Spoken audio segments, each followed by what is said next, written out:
Hi, welcome. So today we are going to look at how to do some validation in Excel. Remember, you might be working with a team of people, and at times there are some entries that you want to regulate so that somebody doesn't enter maybe an account length longer than what is required, or maybe a phone number should not be out of range, or maybe some salaries should not be out of the range that is expected, or some dates cannot be maybe before a certain year or after a certain year. So this is just to validate the data while somebody is entering the data, so that it doesn't, when you want to do your analysis, it doesn't disturb you that much. It will just be easy for you to do your analysis. So let's just go straight to the computer and see how to do some data validation. Okay, so we are here now. We want to look at data validation. So I'll just create a new sheet here. So remember, there are other videos in this series. So we are already getting to the intermediate, so you can go back and look at the beginner level Excel videos that we've done so far. So let me just look at data validation right now. So there is an interesting thing here. If you come to data and you go to data validation here, you would see the different options you have. So by default, it has any value, which means that anything you enter, Excel doesn't judge or check or want to verify if it's valid or not. But then you can have different options here, like you see whole number, decimal, list, date, time, text, things like that. So we are going to go through this so that you can know how to use it, because it's a very important tool, especially when you're having maybe juniors on your team that need to validate data before you continue with your analysis. So let's just take an example. So imagine that we have, let's just take this text length. So I'm just going to put it here like an example, but then I'll show you. So let's just say the text length should be, now you see, between, not between, or equal to. I'll just put it here, then we go in and we see. So I'll just press OK. What this means is, on this cell, I cannot enter a text length that is less than or above 5. So let's just try. Let me say there's an account number, which is maybe ACC, maybe 1 2 3 4 5 6 8 9.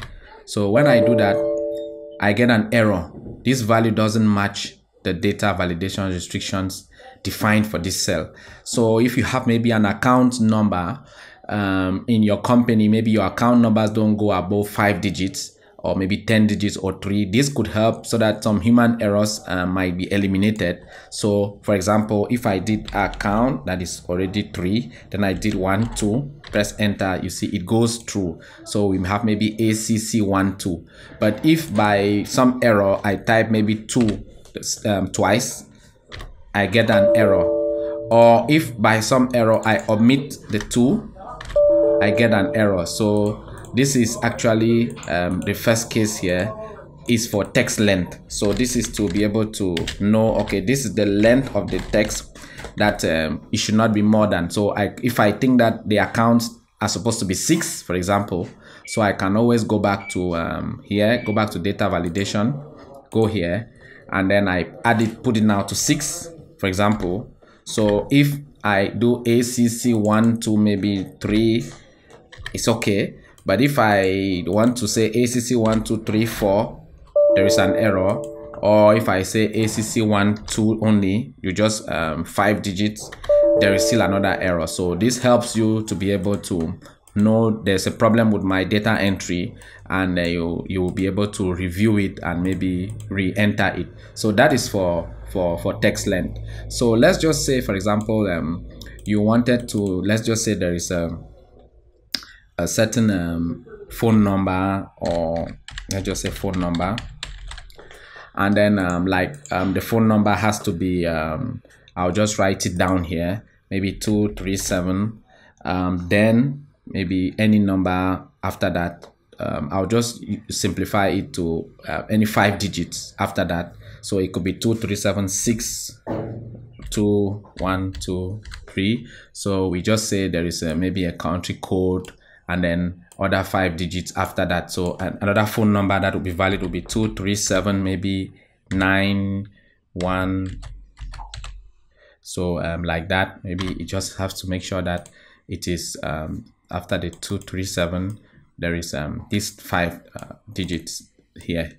So something you could do is say, okay, I know that these numbers the minimum of these numbers can be 237. Maybe if somebody has 0001, and the maximum can be 237 maybe 9999.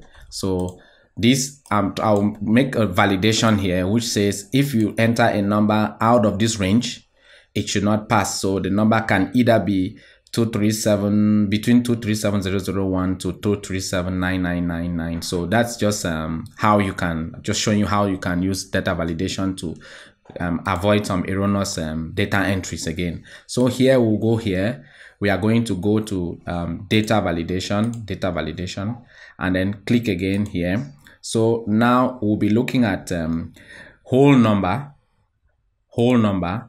and then we are saying the number should be between. What is the minimum? We saw the minimum there. The minimum is 237,001.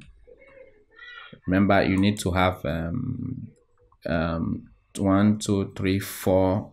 Okay, I said 5. So normally this should be 237,001, then 237,9999, because we said it's supposed to be total 5, 6, 7, 8 digits. So that's it now. So let's do that. So let's go here, select on data validation again, data validation, go to whole number.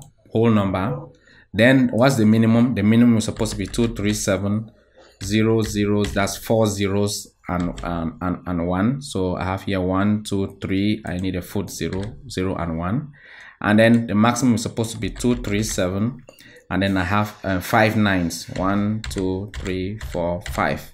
So when I do that, I'm saying, remember, I'm saying between this. So you could have other options like equal to, not equal to, greater than, less than, greater than or equal to, less than or equal to. So these are all options you could use. So let's go to OK.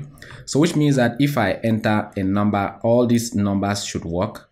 But then if I enter any number out of this range, it shouldn't work. So I'll just copy this to save time, paste, right click and paste spatial.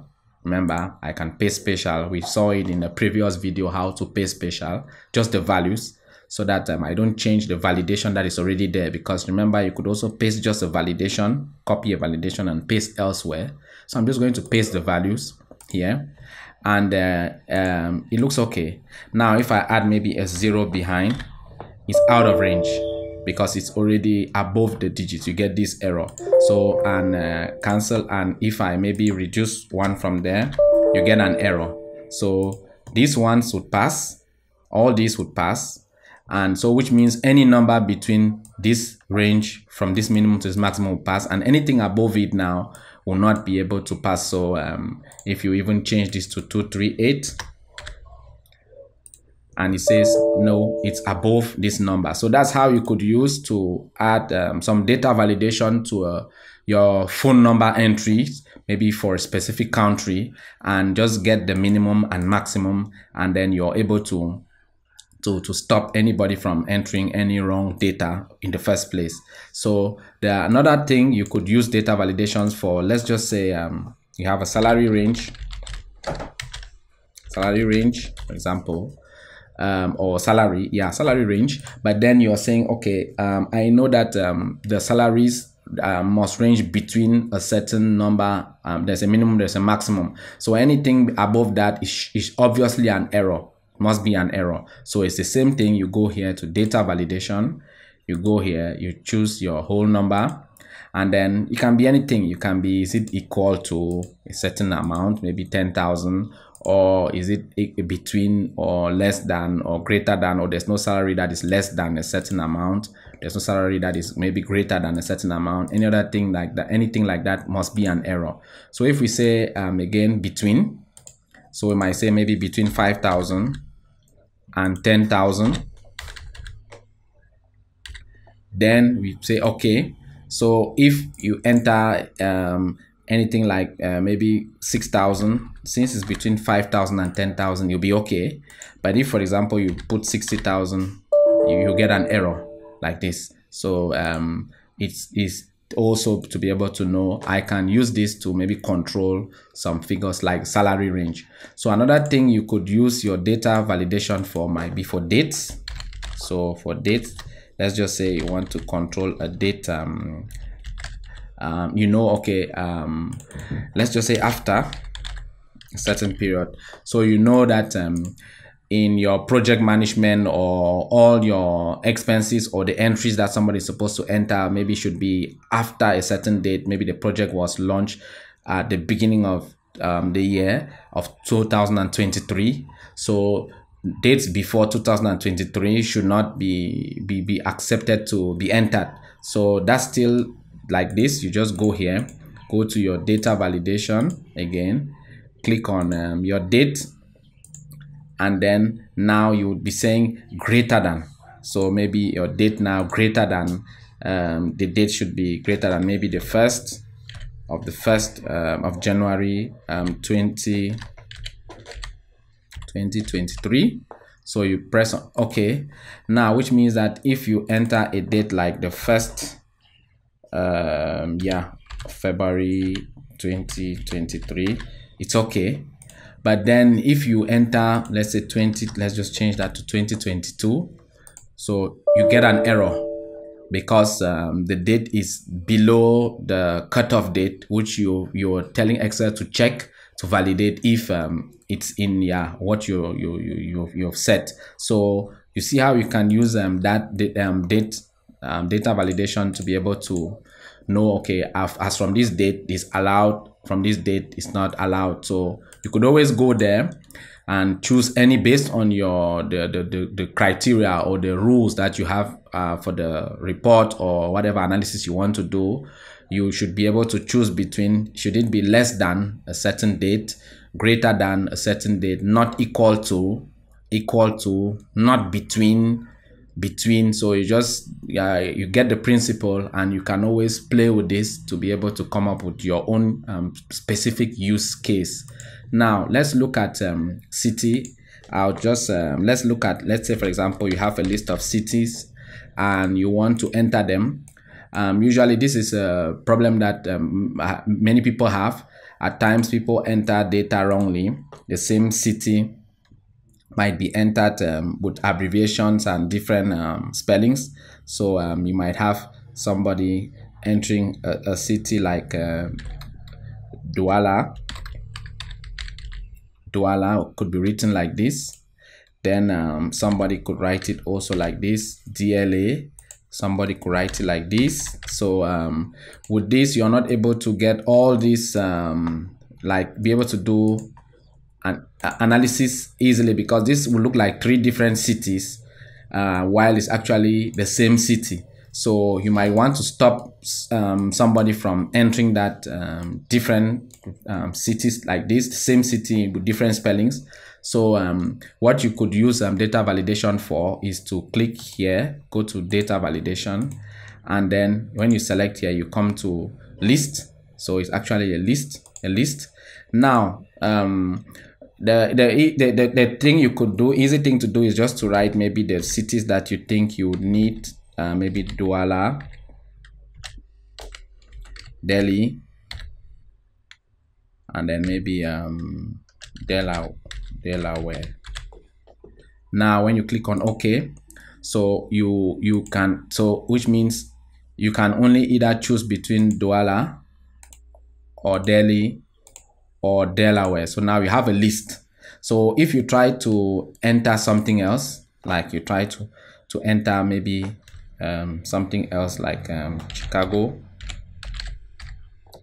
enter, you get an error because it's not in that list, it's not been defined. So which means if you want to add that city, you would need to go back here to data validation, come here, comma, and add Chicago here, and press OK.